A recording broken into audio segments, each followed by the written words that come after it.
Escuchas sectorfm.com Master Mix.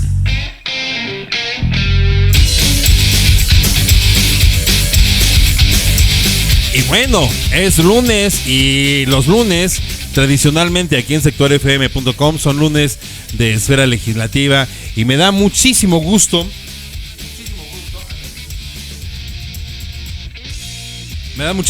recibir en la línea telefónica a la maestra Marta Patricia Carrillo Núñez. Maestra, ¿cómo te va? Muy buena tarde, bienvenida a sectorfm.com.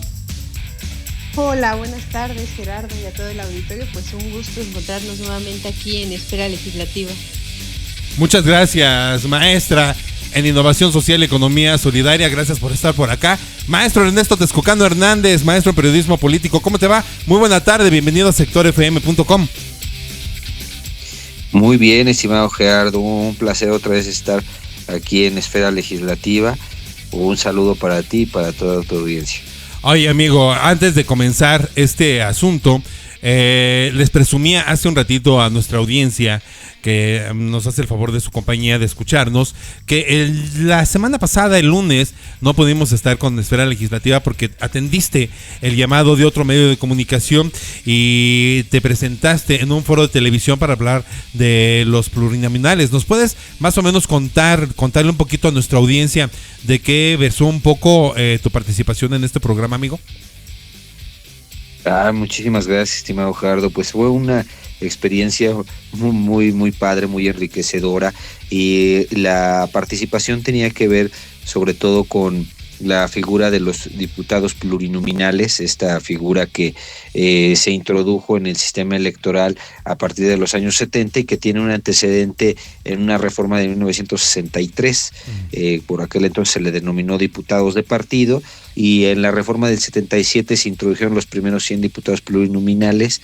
En los 80 se introducen otros 100 diputados para llegar a 200, y en el Senado de la República se introdujeron en 1996 32 senadurías con ese principio. Es una figura de mediados del siglo pasado, apenas podemos decir que ha sido muy importante, porque sin ella, por la verdad, probablemente no hubiéramos alcanzado la alternancia en el poder y probablemente no hubiéramos tenido gobierno dividido. En fin, ha sido de gran aporte y ha tomado relevancia, sobre todo en este sexenio, por las iniciativas que presentó el Ejecutivo Federal, que ya habíamos hablado de ellas, la del 5 de febrero de este año y la que presentó en el 2022, en abril del 2022, y el denominado Plan A, que se desechó en diciembre del 2022.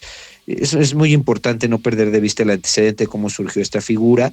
La idea, sobre todo, del programa de televisión de La Voz en la Ciudad era justamente hacer una mesa de análisis y valorar si esta figura sigue siendo importante, qué vigencia tiene, y pues al final le dimos ahí nuestro punto de vista, y en mi particular opinión es muy importante y da un gran aporte no solamente a la democracia en nuestro país, sino también a los trabajos en el ámbito parlamentario.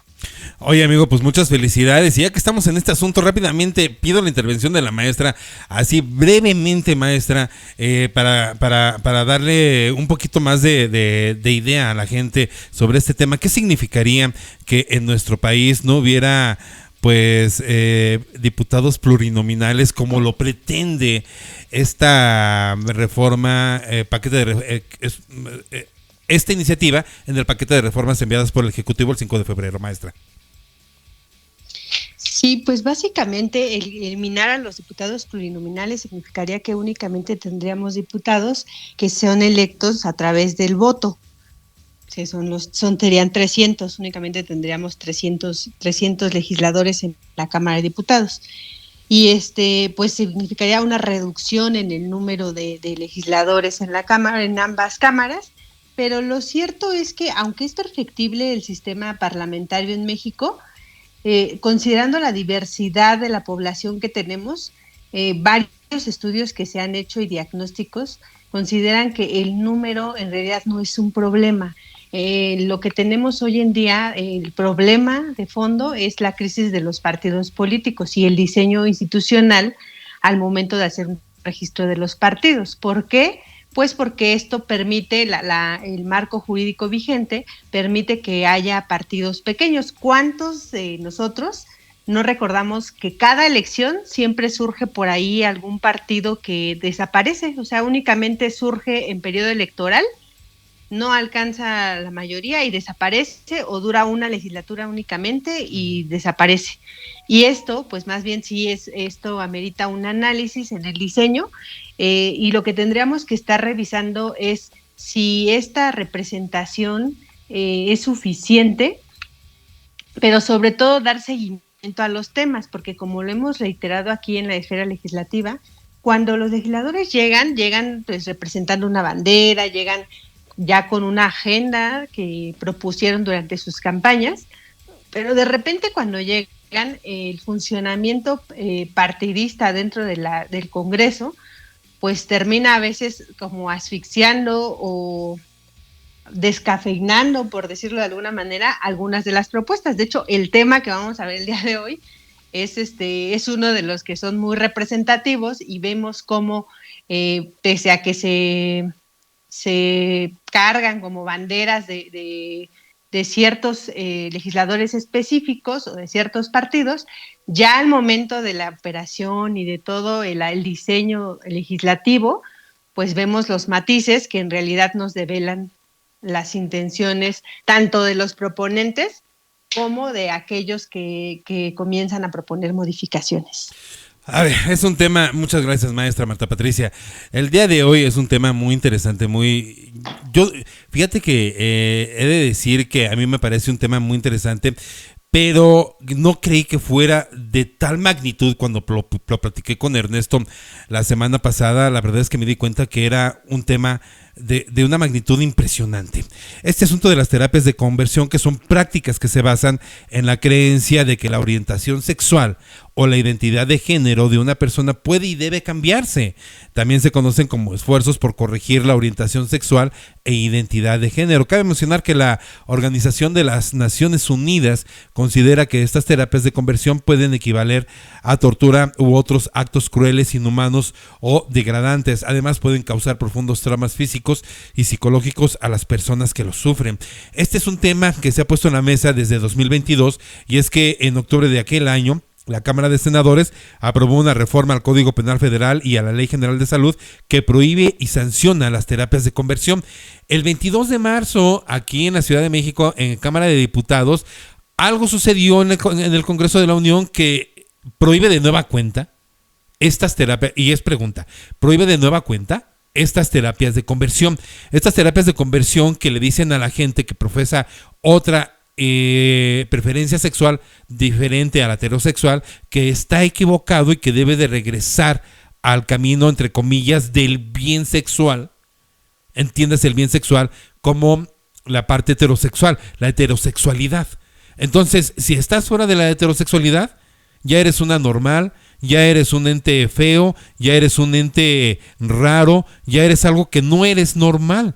Entonces surgieron muchos grupos de, entre comillas, ayuda, para ayudar a través de tortura, a través de métodos poco ortodoxos, a hacer entender a la gente que solamente había un camino y que es la heterosexualidad. Afortunadamente se acabó eso, se acabó. Voy a preguntarle a Ernesto Texcucano, ¿se acabó? Porque lo que me comentaste, Ernesto, hace 2 semanas, hace más semana y media que platicamos, la verdad es que me dejó con más preguntas que otra cosa. ¿Cómo está el tema en la Cámara de Diputados sobre esta prohibición de terapias de conversión a la gente que profesa una diferente sexualidad a la heterosexual? Es un tema muy complejo de explicar de manera sencilla porque, tan solo no nos metamos ahorita en el tema de fondo, que es lo que busca realmente esta reforma, sino el proceso legislativo que ha llevado, que fue lo que comentábamos la semana pasada respecto justamente a esta reforma que viene desde octubre de 2018. Imaginemos que ya tiene mucho tiempo que se presentó esta iniciativa. De hecho, la presentó la diputada Citlali Hernández del Grupo Parlamentario de Morena, la senadora Alejandra Lagunas del Verde y la senadora Patricia Mercado de Movimiento Ciudadano. En ese día que presentaron esa iniciativa, este 4 de octubre de 2018, se adhirió el senador Miguel Ángel Mancera a la propuesta. Digamos que después de presentarse esa iniciativa, como bien sabemos, en el proceso legislativo, se turna a las comisiones y el 9 de octubre, al día siguiente, la mesa directiva le da turno a la Comisión de Justicia y de Estudios Legislativos primera. Sin embargo, hubo una rectificación de turno el día 6 de febrero del 2020, o sea, estamos hablando de que casi pasaron año y algo para una rectificación de turno de una iniciativa que se presentó en el 2018, ¿no? Pero bueno, ya nos habla de lo complejo y lo difícil que estaba siendo el procesamiento de esta propuesta. Ahora bien, cuando se turna a estas comisiones, el 27 de noviembre de 2019, la Comisión de Justicia aprueba el dictamen y hasta el 19 de marzo del 2020 Estudios Legislativos también aprueba el dictamen. Es decir, nos estamos llevando básicamente un periodo de tiempo muy largo para solamente la dictaminación en las comisiones, ¿no? Estamos hablando de que de octubre de 2018 a marzo del 2020, casi pues ya iban prácticamente 2 años, ¿no? De que del proceso legislativo solo en comisiones. Y luego de esto, hasta el 11 de octubre del 2022, el Senado de la República aprueba el dictamen con 69 votos a favor, 2 en contra y 16 abstenciones. Si nosotros revisamos solamente pues, los números como tal, fueron 4 años que se tardó en Cámara de Senadores para poder salir la iniciativa, es decir, desde el 4 de octubre de 2018 que se presentó hasta el 11 de octubre del 2022 que se aprobó en una sola Cámara, considerando que tenemos un sistema bicameral y que estas iniciativas, por no ser facultad exclusiva de una sola Cámara, pues tienen que pasar en las dos. Entonces, pues ya solamente dimensionemos lo complejo que ha sido, ¿no?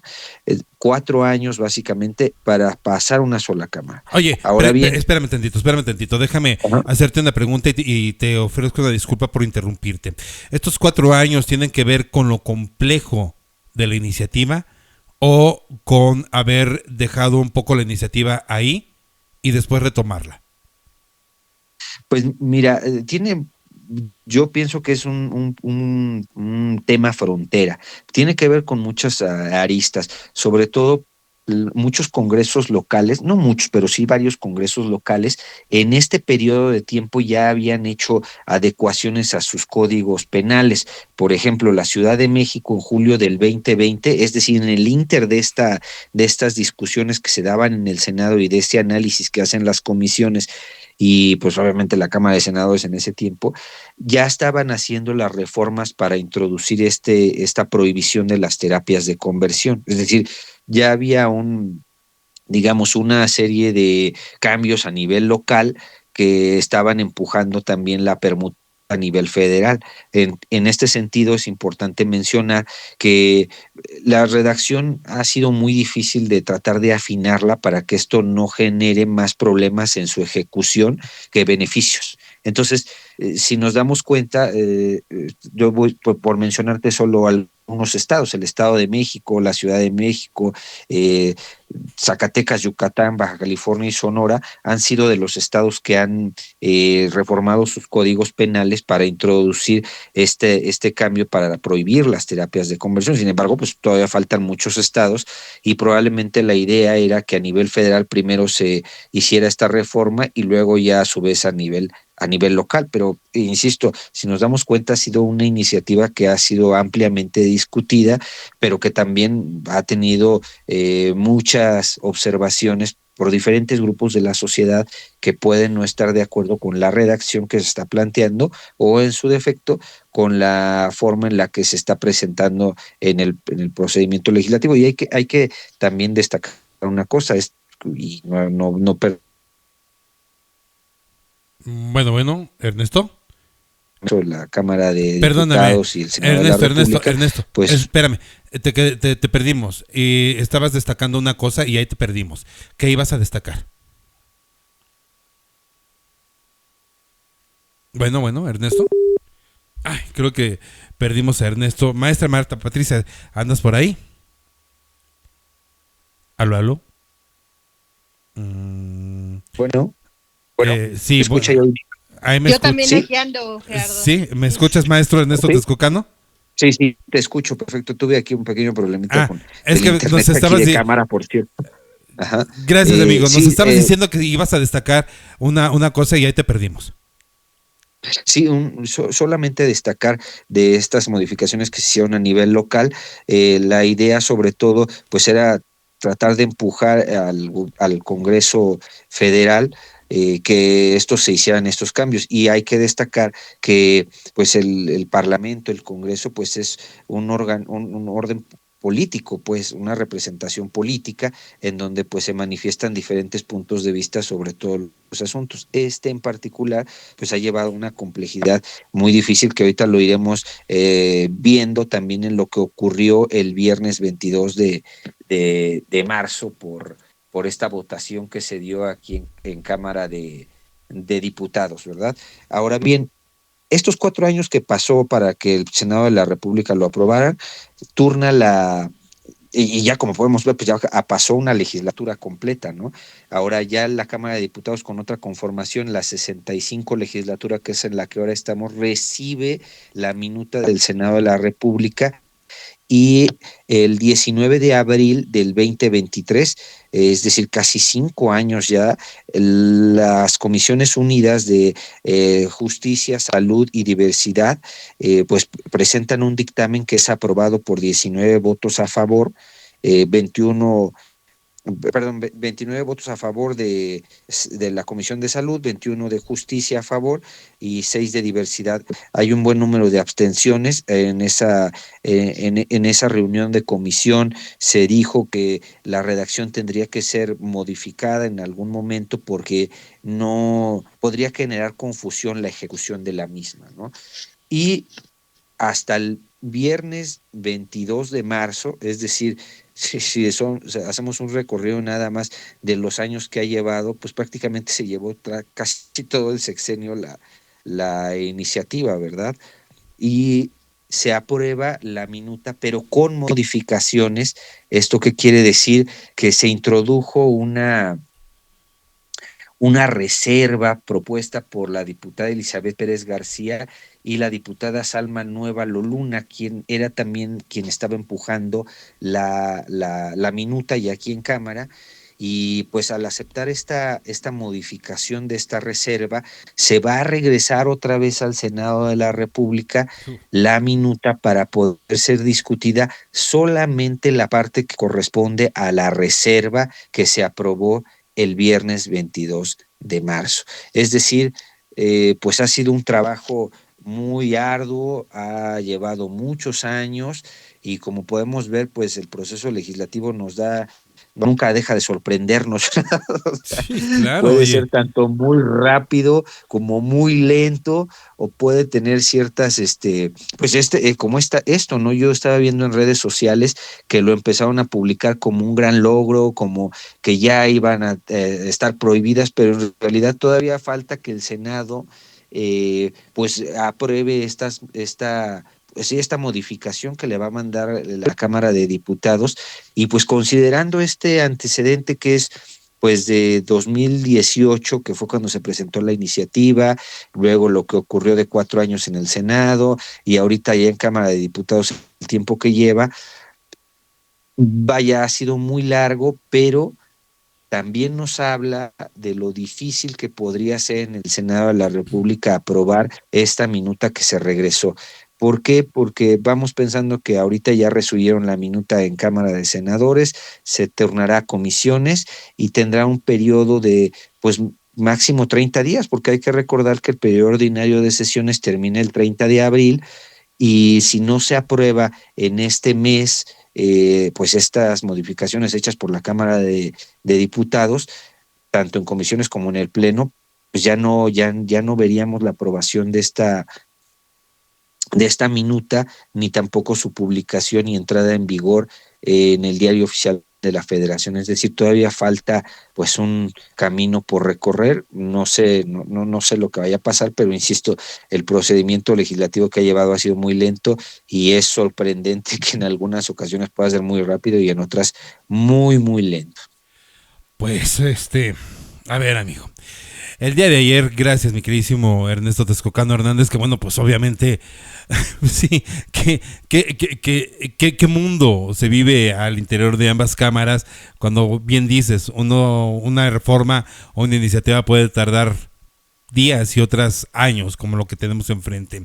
Maestra Marta Patricia Carrillo Núñez, el día de ayer, maestra, se celebró como cada año el Día Internacional de la Visibilidad Trans, es decir, travesti, transgénero, transexual, que nace con el propósito, dice aquí el texto, de remarcar el valor de vida de manera abierta, sin ningún tipo de prejuicio, además sin dejar de reconocer la fuerte lucha que han conllevado personas trans que han sido pioneras y pioneros en esta lucha.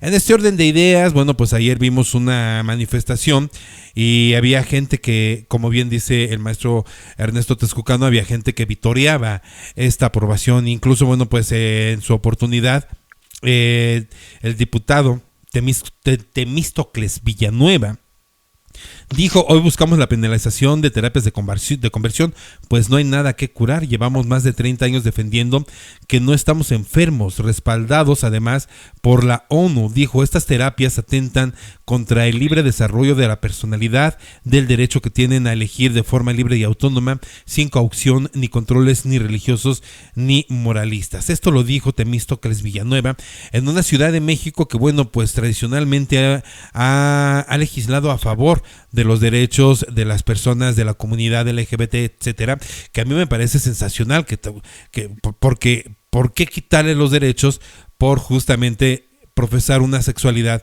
diferente a la heterosexual? El caso es, maestra, que bueno, pues en este orden de ideas te pregunto qué estás viendo, te pregunto tu lectura, ¿tú cómo ves todo lo que estamos viendo, esta relatoria que hace Ernesto Texcocano Hernández sobre las terapias de conversión, lo que sucedió el viernes 22 de marzo en Cámara de Diputados? ¿Tú qué lectura le estás dando a esto, maestra? Sí, fíjate que voy a retomar un poquito lo que hemos abordado ya en otras esferas legislativas. Venga. Porque es complicado. Este tema de las terapias de conversión, que también se denominan dentro de un conjunto que se le denomina ECOSIG, que son esfuerzos para corregir la orientación sexual y la identidad de género. Estos esfuerzos, digamos, son impulsados principalmente por grupos conservadores y religiosos. Y entonces recordemos que el tema, por ejemplo, de derechos humanos en México, en materia constitucional, se instauró en 2011. O sea, a partir de 2011 se pusieron como por encima de cualquier ley los derechos humanos. Pero eso, traducido ya a la aplicación de la norma, ha sido muy complicado, porque si nosotros analizamos el Poder Judicial, tenemos en el Poder Judicial personal o personas que se formaron hace muchísimo tiempo y tienen un paradigma o una forma de impartir justicia pues muy distinta y no necesariamente a la luz de derechos humanos. A esto se le agrega el tema de que la ley de niños, niñas y adolescentes fue posterior. Aquí hemos dicho que esta ley es fundamental porque en esa ley se reconoce que los niños tienen derechos más allá de los tutores van a resguardar esos derechos, pero no necesariamente pueden decidir por ellos. Aquí es un tema, digamos, como muy delicado, porque pues los padres dirían, ¿por qué no voy a decidir si es mi hijo? Pero incluso en una cuestión cultural mexicana, hacerle entender a los padres que sí efectivamente son los quienes deben procurarle la satisfacción de los derechos y la satisfacción de las necesidades a los hijos, pues no pueden necesariamente decidir totalmente sobre ellos. ¿Por qué traigo a colación el tema de los menores? Porque estas ecopsicoterapias de conversión tienen, digamos, como su foco rojo, especialmente en menores de edad. La identidad de género en el ser humano se desarrolla entre los 18 meses a los 3 años. Se dice que más o menos ahí ya es la persona está teniendo una identidad. Pero eso no es compatible con el marco jurídico que tenemos. ¿Por qué? Porque el tema de la identidad, que ya también lo hemos platicado aquí, está regulada por el derecho civil. Y en México, al ser un sistema federalista, toda la materia civil es competencia de las entidades federativas. Por eso es que dependiendo de la entidad que vayamos a analizar, tenemos avances o retrocesos, o digamos, no avances o retrocesos, sino tenemos un nivel de desarrollo distinto en cuanto a los derechos humanos. ¿Qué pasa en México en este sentido? Que ningún código civil a la fecha en México posibilita el cambio de identidad legal por la vía administrativa. De hecho, existe un caso solamente en México en 2017 de una niña que ya le pusieron, cambió su género en el acta de nacimiento, pero esto no fue por la vía administrativa, fue vía un litigio. ¿Esto qué significa? Pues que en realidad pocas personas tienen acceso, ya sea por los recursos económicos, porque no cuentan con la asesoría adecuada. Este caso es muy sonado porque se contrató un despacho que es especialista en derechos humanos y lo ganó, pero fue un arduo camino. Entonces, estas terapias de conversión se concentran en menores de edad y aquí viene como, digamos, como el punto de inflexión y la lectura que desde mi punto de vista se hace de forma errónea entre los extremos que defienden, ¿no? Por ejemplo, quienes votaron en contra sostenían que estas terapias de conversión, o sea, que no era posible o que estaban exagerando porque cómo iban a castigarse a los padres o a los tutores por buscar ayuda, orientación a sus hijos. Pero esto no es así. Si nosotros leemos el dictamen, en realidad es una línea muy delgada.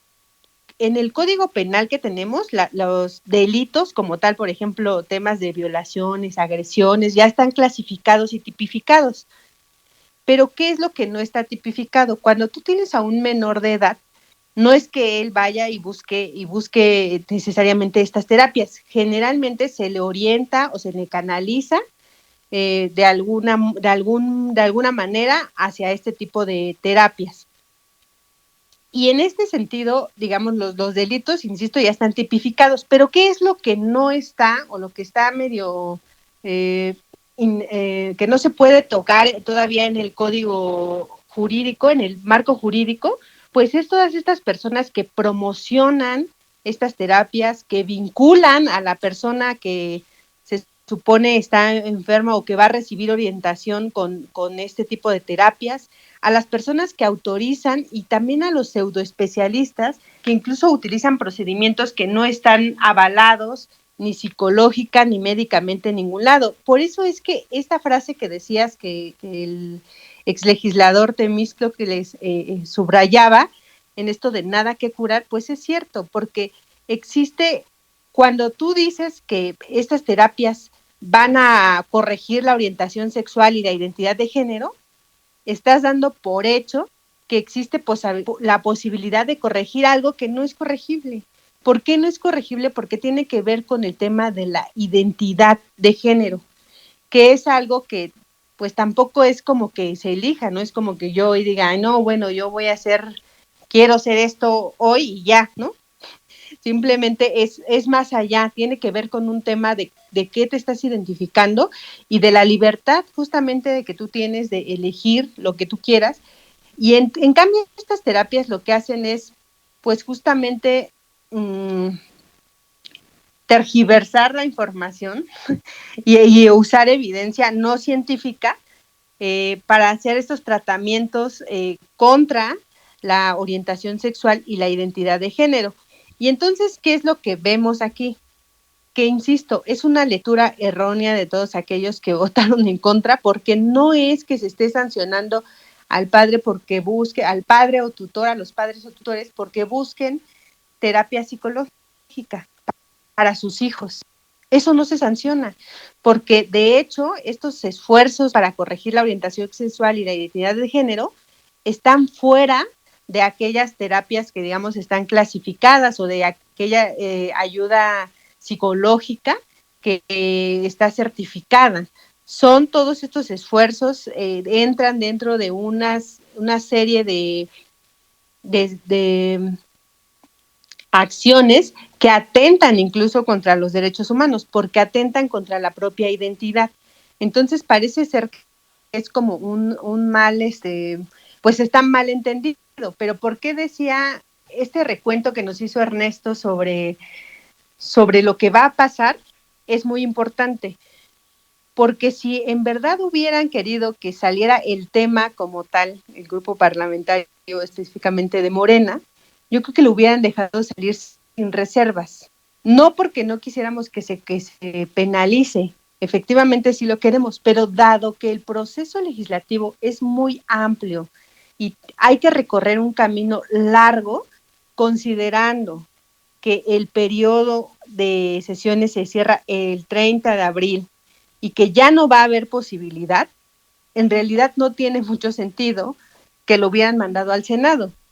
Y ahora, si ya lo mandaron al Senado, lo que tendrían que estar haciendo, ya tienen mayoría en el Senado, es sacarlo de inmediato. Pero no vemos, o sea, si nosotros analizamos el orden del día de lo que se va a discutir en el Senado, no se está moviendo el tema en el Senado. Entonces, pues por un lado, digamos, aquellos grupos, el grupo parlamentario que votó en contra o los legisladores que votaron en contra, pues se están cargando políticamente con el costo, pero en realidad tampoco es que quienes votaron a favor hayan impulsado esta reforma, que me parece que es súper relevante y que es muy importante, porque en realidad usaron un recurso para detener esta reforma, ¿sí? O sea, es decir, sí, porque estoy bien con la comunidad LGBT y traigo esta agenda, incluso es un tema que está en las campañas políticas de los candidatos, tanto de legisladores como a los jefes de gobierno y también a los candidatos presidenciales, pero pues sigue siendo de agenda. Todavía no tenemos nada concreto hasta que no se concrete el proceso legislativo, que insisto, se ve muy difícil. No es imposible, pero las probabilidades son muy bajas de que salga antes de que termine el periodo. Bueno, yo tengo que decir que hace un rato dije que el periodo ordinario de sesiones terminaba este viernes 5 de abril y no, corrección, fe de ratas, lo estamos corrigiendo para que con la información correcta se terminará el día 30 de abril, se terminará el periodo ordinario de sesiones. Maestro Ernesto Texcocano Hernández, en todo este orden de ideas, en toda esta vorágine de información, pues me hacen pensar muy mal los grupos conservadores. Ahora sí vamos a hablar de grupos ultraconservadores y de grupos religiosos. Estos grupos que, bueno, pues a toda costa están en contra justamente de este tipo de, pues no quiero decir libertades, porque al fin del día estamos hablando de derechos humanos. Pero cuando se habla de estas cuestiones, de que la gente sea lo más libre posible, porque es su derecho humano. Cuando hablamos de legislar el aborto, porque es derecho humano. Porque cuando hablamos de todos estos temas que tienen que ver con derechos humanos, de que la gente puede vivir y debe vivir conforme a sus propios preceptos, vaya, ahí vemos una mano que mece la cuna y hablamos de unos grupos ultraconservadores, como por ejemplo este candidato fallido, el actor, ¿cómo se llama? Se me va el nombre, que decía que no, que jamás iba a permitir algo así. ¿Quién era? ¿Perdón? Verástegui, claro, Eduardo Verástegui. ¿Quién era él? ¿Quién es él para manifestarse de esa forma? A eso me refiero con los grupos ultraconservadores y también a la gente de la Iglesia Católica, que la Iglesia Católica por centurias ha dicho que eso está mal y vaya, y ha denigrado a la mujer. La Iglesia Católica ha denigrado los derechos humanos de las personas de la comunidad LGBT, etcétera, y bueno, han montado preceptos machistas tremendos y muy estrictos a lo largo de tantos siglos o tantos años de tantos siglos de dominio eclesiástico, y hoy me hace pensar que todo esto que está sucediendo en la Cámara de Diputados me hace pensar que hay un lobby tremendo o una presión tremenda de grupos conservadores y grupos religiosos, porque de verdad tanto tiempo para esto y tanto tiempo para que digan, para que tampoco es que sea no nos dé tiempo para sacarlo el día 30 de abril. La constante en esta legislación fue no hay nada que curar. La constante el viernes 22 fue no hay nada que curar. ¿Qué esperamos, Ernesto? Estimado Gerardo, pues no hay que olvidar que estamos en un contexto, en un periodo electoral, y lamentablemente, pues por una parte parece que se está utilizando el argumento y sobre todo pues la iniciativa como una forma de, bueno, yo ya reformé esto, aunque no haya quedado reformado, se hicieron avances, aunque en realidad pues no va a haber ningún avance, ¿no? Entonces es algo, yo insisto, estaba viendo ese día, inclusive hubo varias ruedas de prensa, programas de televisión, todavía en la actualidad seguimos viendo que se sigue diciendo que pues ya se aprobó, pero pues se aprobó, sin embargo se mandó al Senado y esto implica otra vez echar a andar el proceso legislativo. Y como bien dice la maestra Marta Patricia, si en realidad sí hubiera existido la voluntad política, pues a inicios de este sexenio se hubiera hecho esto, porque estamos hablando de octubre de 2018 y pues la legislatura 64, que es la anterior con la conformación con la que llegó el gobierno actual, pues inició el 1 de septiembre. Entonces, pues ya en ese momento, pues no creo que un sexenio se hubiera podido llevar una reforma así, ¿no? Ahora, yo sí soy de la idea de que pues todo proceso legislativo, procedimiento parlamentario, pues debe ser ampliamente discutido, pero también pues debe verse la celeridad de los temas que se requieren, ¿no? Hay reformas que son urgentes porque ya se sabe cuál será el resultado, pero hay otras que no se sabe qué ocurrirá cuando se hace un cambio a la ley. Y eso es importante también señalar, que cuando se hace una reforma legislativa, pues el Congreso, el Parlamento, no tiene forma tan fácil de verificar que la ejecución de la misma se esté llevando a cabo como se pensó a lo largo de todo el proceso legislativo.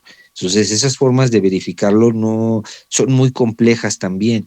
Y insisto, abre la puerta que durante un periodo de tiempo, al momento de que empiece ya a ejecutarse la norma, pueda verse ciertas afectaciones. Es por eso que las redacciones deben de quedar de manera tan precisas que a la hora de su ejecución no generen más problemas que beneficios de lo que se estaba buscando. Ahora, en mi opinión, pienso que hay grupos que sí empujaban muy fuerte la reforma y lo han venido haciendo a lo largo de desde que se presentó la iniciativa hasta antes. Sin embargo, como bien refieres, ha habido una enorme resistencia y no solo eso, o sea, también es cierto, hay gente que pues no está de acuerdo con la forma en la que se ha llevado el proceso legislativo por lo mismo, porque ha sido muy lento, ¿no? Y el costo político parecería como que lo está cargando más una parte de la clase política, cuando en realidad gran parte o muchos, pues en realidad también aceptaron este cambio que implica otro periodo de tiempo que puede ser igual de largo o menos si existiera la voluntad. Aquí hemos hablado de otros temas que han pasado en fast track, y que inclusive han sido hasta objeto de varias pues sí, acciones de inconstitucionalidad por el procedimiento legislativo que se ha llevado, como el denominado Plan B, por ejemplo, ¿no? Que en una noche se aprobó en una cámara y después en la otra de manera rapidísima, y luego ya después se mandó a la publicación en el Diario Oficial de la Federación, pero este no fue el caso. Entonces, ¿qué ha ocurrido? Que en la otra pues sí había voluntad de sacar el tema, y en este pues hay un dicho en los medios, en la opinión pública, pero otro en los hechos, ¿no? Entonces, esto es algo que, insisto, el proceso legislativo no deja de sorprenderme. Yo en realidad esa noche pues pensé que la minuta se iba a aprobar en sus términos y de repente se introduce esta reserva que el grupo mayoritario pues tan la conocía que hasta la impulsó la reserva, ¿no? Y la aceptan de forma económica y al momento de aceptarla ya se somete a votación, se incorpora en el dictamen y se hace esta modificación conociendo que lo que implicaba era regresar la minuta al Senado de la República y esto tendría consecuencias en tiempo.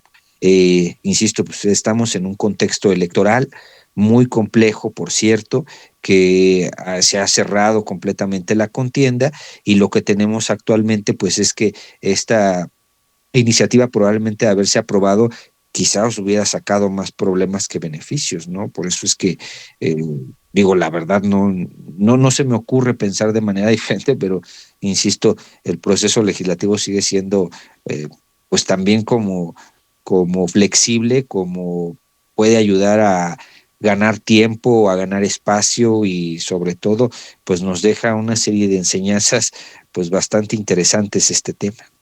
Maestra Marta Patricia Carrillo Núñez, quiero plantearlo de esta forma. El presidente Andrés Manuel López Obrador es cristiano, entiendo que tiene religión cristiana. ¿Será correcto, maestra?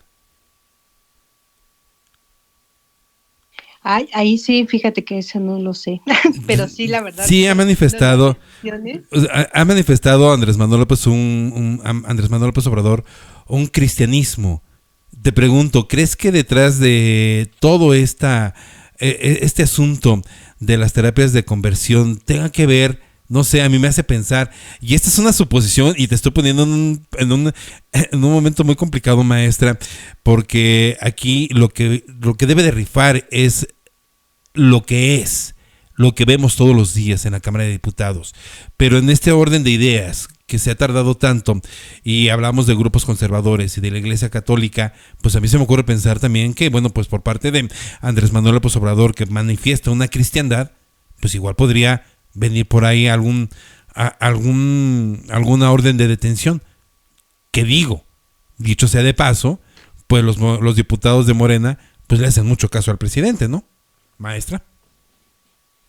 Pues es probable y justamente lo hemos estado como analizando más a fondo y es lo que decíamos, dentro del grupo parlamentario de Morena la cuota de diversidad sexual es grande y efectivamente estas legisladores que abanderan estos temas pues han sido muy consistentes en sus propuestas, en sus demandas, pero esto a nivel discursivo. Yo no me atrevería porque no tengo relación con ellos cercana, con ellos y con ellas, pero no me parece que sea tan ingenuo esto de haber aprobado el cambio a la minuta de último momento. Si bien es cierto que eso es una reserva que fortalece porque promueve el castigo, digamos, a quienes promueven las terapias de conversión, insisto, quien conoce el proceso legislativo, quien está dentro, sabía las implicaciones que esto tendría. Y entonces, pues, digamos, políticamente el costo fue muy grande o ha sido muy grande para la oposición, ha sido muy rentable para el grupo mayoritario, pero más allá del juego político, o sea, lo que vemos traducido ya en el marco legal, pues se queda en el limbo. Y esto es lo preocupante. En el Congreso existen muchos mecanismos para emitir tu postura sin necesariamente estar declarando o estar haciendo algo. Por ejemplo, en ocasiones hay personas que no están de acuerdo con lo que se está votando y entonces lo que se hace es o no votar o votar en abstención o de plano sí emitir como su voto en el sentido contrario a lo que indican los grupos parlamentarios. Pero son diferentes formas que se tienen y que finalmente los votos, aquí Ernesto lo ha dicho como muchas veces en esto de por sus votos se conocerán, sí. Porque efectivamente, o sea, tú, si tú ahorita le cuestionas a los legisladores de la mayoría por qué votaron y por qué detuvieron, lo que te van a decir, no, nosotros no lo detuvimos, al contrario, reforzamos la propuesta. Y sí, o sea, de fondo sí la reforzaron, pero conociendo el proceso y viendo pues el tope que ya tenemos, pues en realidad fue congelar o detener un tema que ya hubiera salido y que le correspondería a pues a esta administración, específicamente a Andrés Manuel, publicar en el Diario Oficial de la Federación. Ahora, ¿qué pase con esto? Pues todavía es un volado, porque no sabemos si de aquí al 30 de abril el Senado lo va a procesar y entonces le seguiría correspondiendo a Andrés Manuel la publicación en el Diario Oficial de la Federación, o bien pasa que pues, se queda en el limbo esta minuta, y que si en la próxima legislatura estos grupos representantes de la diversidad vuelven a promocionar, vuelven a revivir el tema, se retome en los primeros meses. Y entonces esto también sería como, digamos, un punto para la agenda si ganara la mayoría, para la agenda de la mayoría nuevamente, ¿no? Entonces, a eso nos referíamos al inicio del programa, cuando nosotros decíamos, pues no necesariamente uno cree que todo es transparente en el Congreso, pero en realidad hay tantas cosas y es como un hilvanar fino que la lectura no siempre puede ser simple, ¿no? Si lo vemos en blanco y negro, podríamos decir, pues los que están en contra, los superconservadores en contra y religiosos, y los otros que son muy liberales, ¿no? Pero en realidad no es así, o sea, no es blanco y negro, y hay mucho en juego, ¿no? No solamente sobre este tema, sino que también todo lo que se trate todo este mes, que es el último mes de trabajo legislativo, va a dar pie a marcar la agenda de los grupos parlamentarios de cara a la siguiente legislatura. ¿Por qué? Porque hay muchos legisladores que se van a reelegir y hay muchos que sí ya traen como banderas específicas de estos son mis temas, ¿no? Y también es innegable la representación de los grupos de la diversidad sexual, que la verdad su agenda ha sido como muy mediática, pero no necesariamente ha avanzado en materia legislativa. Y a eso todavía le tenemos que sumar que, por ejemplo, existen guías para profesionales de la salud mental y para padres y tutores contra estos esfuerzos para corregir la orientación sexual y la identidad de género, porque lo que siempre resaltamos aquí en la esfera legislativa es que esté en la ley no lo hace realidad. La implementación siempre es más compleja. Y en este tema se junta el tema de los niños, niñas, adolescentes, padres, tutores, que tanto nadie está diciendo que no busquen orientación para sus hijos, pero obligarlos a ir a estas terapias creyendo que les van a corregir algo es lo que ya es atentar contra sus derechos humanos y contra su identidad. Entonces, ver dónde está la línea es muy complicado porque es muy finita y es un tema que es tan nuevo que seguimos como sin procesar y que tiene que ver también con lo que hemos dicho aquí en el tema del reconocimiento y el desconocimiento de la otredad, ¿no? O de la diferencia de los demás. Todo lo que nos parece diferente a nosotros y nos es ajeno, pues siempre nos causa extrañeza. Y de ahí pues se pueden adoptar como estas figuras que también hay legisladores, hay algunos que están confundiendo y que dicen, no, es que no nos están dejando a los padres elegir o buscar ayuda a nuestros hijos. No, sí, eso no se prohíbe, pero también hay legisladores que de verdad con estas posturas radicales, pues lo único que hacen es alentar como el odio y que eso no es, pues no nos va a llevar a nada bueno, porque siempre la polarización, en vez de ayudarnos a buscar soluciones, nos hace un panorama más complejo que en realidad no ayuda a resolver ni a tener como una sociedad más igualitaria y más equitativa. Pues ahí está el tema, queridísima maestra Marta Patricia. Muchas gracias, maestro Ernesto Texcocano Hernández. Por otra parte, vemos que se acaba el periodo legislativo el 30 de abril y hemos visto un movimiento tremendo al interior del Congreso de la Unión, que si se pide licencia, que si ya no están, que si habrá quien sustituye, y todo el trabajo legislativo está pasando a un segundo plano. Estamos en un periodo electoral, ya lo hemos comentado aquí en esferas legislativas anteriores, y decíamos en aquellos momentos que en la medida que se acercara el periodo electoral, bueno, pues el trabajo y las actividades al interior del Congreso de la Unión iban a tomar un cambio en dirección justamente del 2 de junio. Se han iniciado, bueno, pues ya las campañas para diputaciones, senadurías y entre otros, alcaldías diferentes de la Ciudad de México. ¿Y cómo se va a cerrar este periodo ordinario de sesiones en el Congreso de la Unión, maestro? Ernesto Texcucano Hernández, te pido tu opinión y bueno, pues ¿cómo finalizas esta participación en esfera legislativa, maestro Ernesto Texcucano Hernández?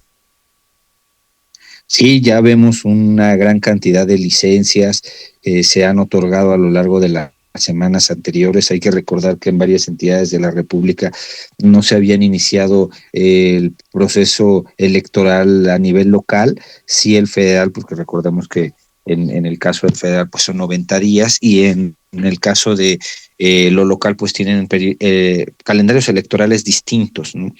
Y esto como tal pues nos lleva ya a ver más movimientos de solicitudes de licencia, de cambios de comisiones, de integración de las mismas, y tanto en el Senado de la República como en Cámara de Diputados pues podemos ya observar que hay muchísimos suplentes llegando a tomar las riendas de la diputación o de la senaduría, ¿verdad?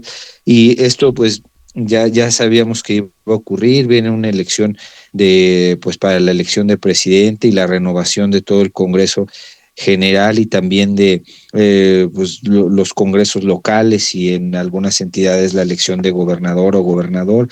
Es decir, es una elección muy grande y pues como tal los procesos legislativos ya empiezan a ser más complejos porque pues requieren de una negociación muchísimo más amplia, y ahorita no es como un final de periodo ordinario de sesiones común, ¿no? Porque ahorita ya se está terminando, digamos, el sexenio con este periodo ordinario de sesiones. Es muy poco probable que se alcance una mayoría para un periodo extraordinario, y menos considerando pues la elección tan complicada y tan competida que se está realizando. Entonces, en ese sentido, pues es probable que en las siguientes semanas aquí en Cámara de Diputados ha habido una dinámica de aprobar varios dictámenes que salgan en consenso de comisión. En su mayoría son así, y pues es muy probable que en estas últimas sesiones, que son alrededor de más o menos 10 sesiones que habrá, pues se salgan algunos dictámenes de consenso, y si no, pues probablemente ya veamos posicionamientos en temas políticos, en temas electorales, y probablemente ya no haya mucha reforma legal, ¿verdad? Y pues a modo de reflexión, insisto, yo como inicié esta esfera legislativa, lo vuelvo a decir, el proceso legislativo nos sigue sorprendiendo, ¿no? Es una cosa que verdaderamente, pues de acuerdo al tema, de acuerdo a la voluntad, puede acelerar o hacerlo muy lento, y pues no hay una receta exacta para echar a andar la voluntad política, ni tampoco ganar un cambio en una ley, ¿no? A veces cuando uno está inmerso en esta labor del Congreso, a veces parece que ganar que te dictaminen una iniciativa en sentido positivo, que pase al pleno, que se torne a la otra cámara y esta también lo apruebe y lo turne al diario oficial de la Federación. Esto parecería como algo que pues es muy bonito, no es muy padre que ocurra eso. Sin embargo, pues ya en estos escenarios nos damos cuenta de lo complejo que puede ser. Y esa sería mi reflexión. Vamos a esperar durante estas sesiones que vienen del mes de abril qué es lo que cambia o cómo se van dando las cosas. Y pues sería todo de mi parte, estimado Gerardo. Un saludo, y como siempre un placer estar aquí en Esfera Legislativa. Amigo mío, pues el placer es para nosotros. Honrados mucho por estar platicando con ustedes dos, querido amigo, y muchas gracias. Maestra Marta Patricia Carrillo Núñez, ¿cómo terminamos esta esfera legislativa? Bueno, pues entendiendo todo el contexto que hemos platicado aquí, y tú cómo visualizas a manera de conclusión esto que queda por delante antes de que termine el periodo ordinario de sesiones en el Congreso de la Unión, maestra. Sí, aquí va a ser interesante también qué de todos los trabajos que se han realizado en las comisiones van a salir al pleno, porque va a haber una gran cantidad que no va a salir, pero que finalmente se va a quedar en manos de la mesa directiva, tanto del Senado como de la Cámara de Diputados, y tendrán que definir su ruta la siguiente legislatura. Pero pues más allá de esto, yo creo que este mes lo que vamos a ver es mucho posicionamiento de los legisladores que van para la elección, de los temas que van a retomar muy posiblemente para el próximo periodo, porque incluso son temas que van a ocupar en sus campañas. Entonces, lo que yo creo que vamos a ver si revisáramos como una por una las iniciativas que se van a presentar durante este último mes, dado que ya no va a haber tiempo de la dictaminación, en realidad solamente van a marcar la ruta. Y ahí es interesante, por ejemplo, ver, voy a poner un ejemplo, cómo durante todo este periodo había legisladores de grupo parlamentario mayoritario que siempre fue cuidarse, no presentar iniciativas que no fueran a molestar como al Ejecutivo, que no fueran a molestar a esta administración, y si nosotros vemos o nos echamos un clavado a las iniciativas que se han presentado del mes pasado y lo que vemos es que son iniciativas como más arriesgadas, incluso contra lo que está diciendo la actual administración. ¿Esto a qué se debe? Pues a que los diputados están todavía contabilizando para sus campañas cuántas iniciativas presentaron, pero que también en el discurso en territorio pues están abanderando estos temas que no necesariamente apoyaron en su trabajo legislativo, pero que para el discurso políticamente les es muy rentable. Ejemplo, temas de transparencia, temas de derechos humanos, temas de derechos sexuales y reproductivos, tema de igualdad de las mujeres, que en por ejemplo, de mujeres, todas las campañas de legisladoras, legisladores, candidatas y candidatos a distintos puestos de representación traen el tema de mujeres. Pero en realidad, si nosotros vemos la legislación, el problema no está en la legislación, sino el problema otra vez está en la implementación. Entonces aquí tendríamos que estar hablando de programas sociales, y entre pues este gobierno lo que ha puesto muy de moda en el tema del Parlamento es insertar los programas sociales en las leyes. Y que lo cual no está mal, o sea, la verdad es que no está mal, pero lo que sigue siendo un tema pendiente es la reforma fiscal, porque tener programas sociales es una genialidad, pero el dinero con el que mantengas los programas sociales, eso es como harina de otro costal, pero que sí tendríamos que estar viendo de cara justamente a las elecciones de este año. Pues maestra Marta Patricia Carrillo Núñez, maestra en Innovación Social y Economía Solidaria, agradecerte enormemente, y bueno, pues estaremos de regreso en mayo y estaremos de nueva cuenta platicando en estos temas de esfera legislativa. Maestra, muchísimas gracias y que pases una noche extraordinaria. Gracias, maestra.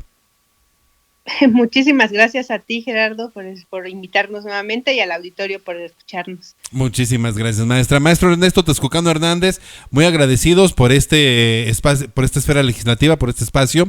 Y bueno, todavía no podemos ver en alguna red social el programa al que te invitaron y en el que participaste sobre el tema de los plurinominales.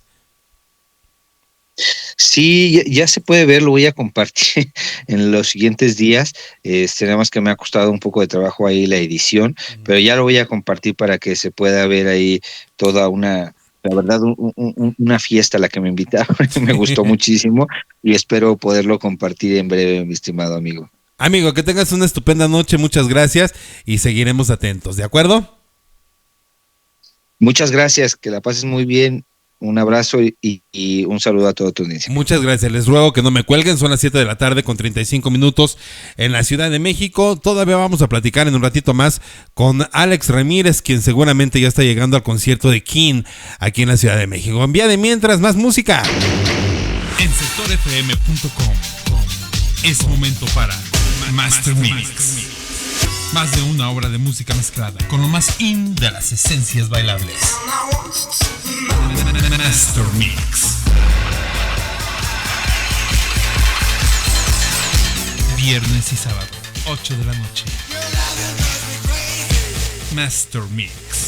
En sectorfm.com. Identidad auditiva. Sectorfm.com. En sus propias palabras. Sectorfm.com. En sus propias palabras. Sectorfm.com no es solo un referente en la música. También es análisis político. Escucha Esfera Legislativa todos los lunes a las 6:30 de la tarde. En Esfera Legislativa analizan Marta Patricia Carrillo Núñez. Esa ley se publicó con el Pacto por México. Y Ernesto Texcucano Hernández. Habría que atender a los antecedentes de conocer cómo es que... Lunes 6:30 p.m. Escucha Salud Mental. Todo lo que nuestra mente esconde. Con el psicólogo Luis Carlos Martínez Reynoso. ¿En dónde te ves en 5 años? ¿En dónde te quisieras ver en 5 años? Martes 6:30 p.m. en sectorfm.com. Escucha Contragolpe. El análisis obligado sobre los temas de la ciudad más grande del mundo.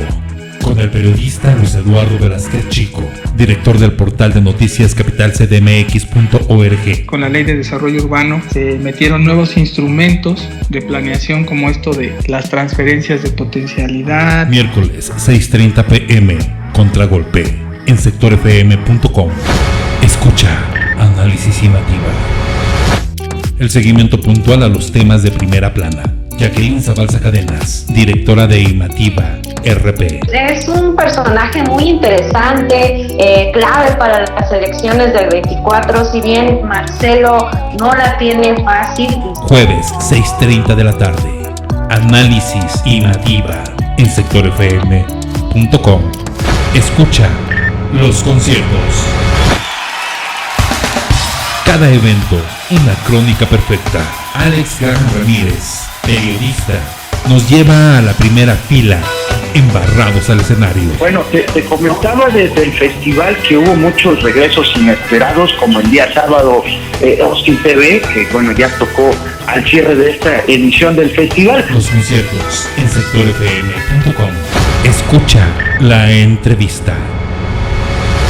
Todos los temas. Voces que transmiten conocimiento, voces que analizan, voces que contextualizan. Islandia es una isla volcánica, básicamente es compuesta principalmente de volcanes y ha habido muchas erupciones de sus volcanes. Ahora, eso no había pasado por 800 años. Escucha en sectorfm.com la entrevista. Como ya escuchas, sectorfm.com no es solo música, es contenido, también información, es análisis, es infoentretenimiento, es radio. sectorfm.com.